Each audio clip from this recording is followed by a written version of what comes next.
छन्दः देवी माहात्म्यपाठे विनियोगः ॐ रात्रिप्यक्षदायते गोरुद्रा देव्या अक्षभिः विश्वाधिश्रियोधिता पूर्वपुरीशा बाधते तमाः निरुस्वसारमस्कृतोषसं नपासतिं वयः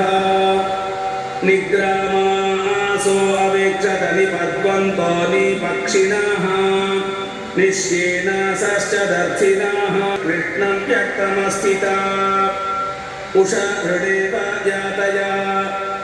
उपादेका इवाकारं गृणेष्वदूहितर्दिवः रात्रिस्तो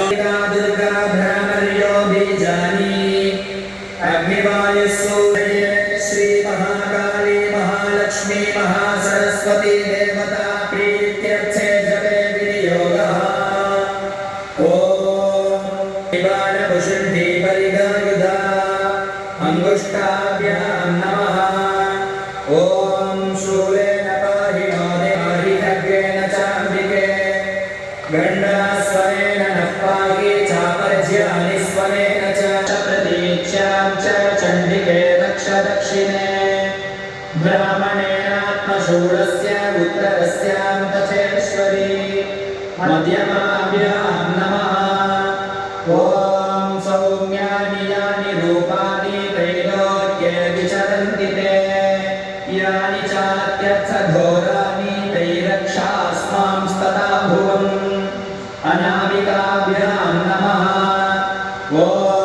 खड्गशूलगदादीनि यानि चास्त्राणि तेऽम्बिके करपल्लवसङ्गीनि तैरस्मान् रक्ष सर्वतः कनिष्ठिकाभ्यां नमः ॐ सर्वस्वरूपे सर्वेशे सर्वशक्तिसमन्विते भयेभ्यस्त्राहि नो देवी दुर्गे देवी नमोऽस्तुते करतलकरपृष्ठाभ्यां नमः ॐ खड्गिनी शूलिनी घोरा शिरसे स्वाहा ॐ प्राच्यां रक्ष प्रतीच्यां च चण्डिके रक्ष दक्षिणे ब्राह्मणेनात्मशूलस्य उत्तरस्यां तथेश्वरी शिखायै वशक ॐ सौम्यानि यानि रूपाणि त्रैलोक्ये विचरन्ति ते यानि चात्यर्थघोराणि तैरक्षास्मांस्तथा भुवम् कवचाय हुम् ॐ खड्गशूलगदादीनि यानि चास्त्राणि तेऽम्बिके करपल्लवसङ्गीनि तैरस्मान् रक्ष सर्वतः नेत्रत्रयाय वौषक ॐ